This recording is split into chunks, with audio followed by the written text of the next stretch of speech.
Hello folks, in previous lecture we have created our second demo project by using the archetype, and this project type is web app.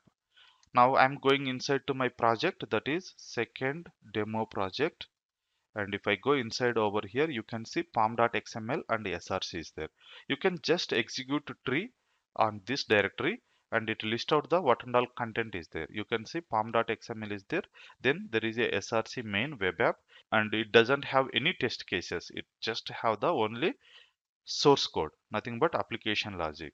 If we need test cases, maybe developers has to write the test cases. As a DevOps engineer, we don't write the test cases. Anyway, now I'm just trying to open and understand the what is the content inside the pom.xml. So if I open pom.xml, it has some of the information. So we'll try to understand some of the important parameters in the pom.xml once again quickly. So this is the pom.xml version, that is 4.0.0. So model version. Next, group ID, you can see what is the information we have provided, artifact ID and version ID. And one extra entry you can see here, packaging. In our previous pom.xml, there is no packaging. If we don't specify any packaging, by default it treat it as a jar file. But in this case, it comes with the packaging as a var, which means that it is a web application. So this packaging will tells that what kind of output it is going to generate it. Next thing, name of the project, this is the one. And if we scroll down, properties, we are ignoring it, not much important for us. Let's scroll down a little bit. Here you can see dependencies. We have still have the JUnit entry over here. It comes as a Maven dependency. Then if you see build, under build you can see the plugins, nothing but the goals indirectly, which goals it is going to execute, and whenever we execute that goals, what is the libraries are necessary to execute those goals, or what is the packages are required. So we are executing clean, right? So whenever we execute clean, this is the package or goal it is going to call internally. And similar way, resources, compiler, and whenever we do test cases, please remember that it is going to use the surefire plugin. Okay, this is the plugin is useful for the test cases, and it is generating the var. So this is the required maven var plugin, maven install plugin. Whenever we execute install, maven deploy. So all the important goals what we specify, those goals, the plugins are available in the backend. Those you can see under the build option. Okay, now let's try to build this application. So first time we are building this application, that's the reason whatever packages it requires, pull from the maven central repository. Of course it is going to take a bit time comparatively subsequent builds. Anyway, let me clean the screen, ls, and let's execute mvn clean install. Okay, so we'll see. So let's wait for a while until it gets complete. Okay, most of the files has been pulled. That's the reason many goals are completed quickly, and it took 12 seconds to complete because all the goals it's have almost everything in the .m2 local repository. And if I execute again the same command, you can see not even take 12 seconds this time. You can see this time it's completed within 3 seconds.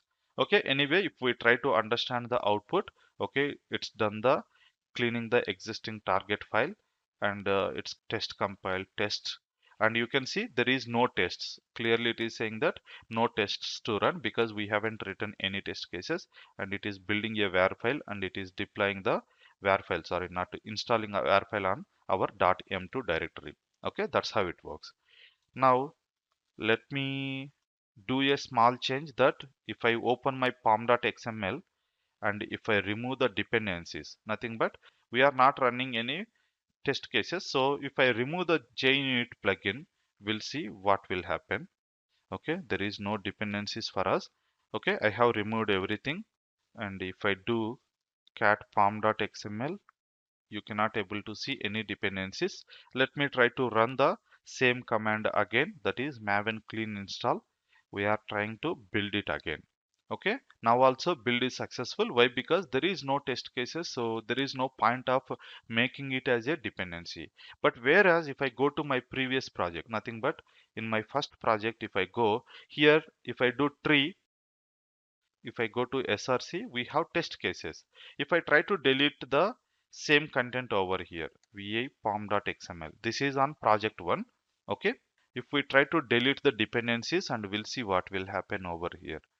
Okay, this is a jar, and here if you see there is no packaging option. That's the reason it is going to take the default packaging. Okay, so default packaging is jar packaging. This is the one it is taking. Even it is going to take all these backend plugins. Even though without this content still we can execute. Okay, but it is just to, in case if you wish to change the versions, we can do that one.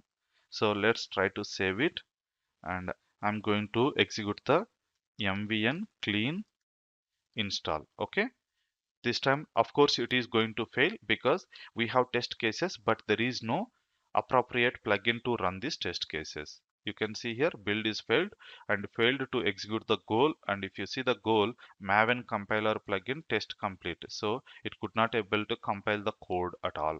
That is the reason we need to add the proper dependencies to run our application.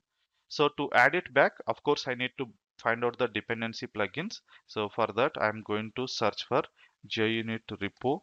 If I do, you can see JUnit, and the latest version is 4.13. Actually we were using 4.11, right? Okay, so let me take the latest version, and let me add it as in the dependencies. So I'm just adding it. So va pom.xml, and after properties, here I'm going to mention that is dependencies we want to do. Let me copy it. Okay, but it should be inside the dependencies. Okay, and again it should be closed. All right, so now what we are doing, we are using the latest version of JUnit plugin. Let me save it, and let's execute the same command. This time it should be successful if there is no any syntax errors in our pom.xml file. Of course, this time the test is successful and build also successful. Here you can see, as I said, JUnit is going to use the Surefire plugin in the backend, right? You can see here Surefire plugin. Even though we call it as a goal, in the backend it is going to call the compiler. Okay. Let's do one last thing, that is we are going to edit our pom.xml and we'll delete this one. Okay. All these what I can say build plugins. These all are optionals, I said. So let me delete it. Okay, I have deleted it, and if I do pom.xml, it contains only the information of our project as well as the properties and the dependencies. There is no default plugins. Now let's execute the command, that is clean install, nothing but delete the previous build and create the new one, and this time also it should be successful.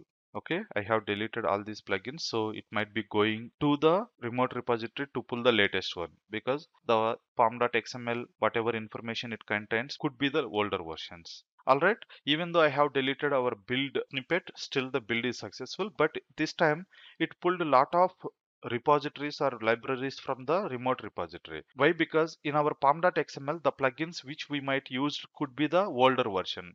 This time we didn't mention anything. That's the reason it went to the remote repository and pulled the latest versions. That is the reason it took little bit of time. And if I scroll down, if you see the total time, it took 41 seconds. If I execute the same command again this time, it should not download any packages, and it could be quite faster. It is only 3 seconds. Okay, and you can see here it is using the Surefire plugin of 2.12 and compiler plugin 3.1 and 2.6. Alright, that's all for this lecture, and see you in the next lecture.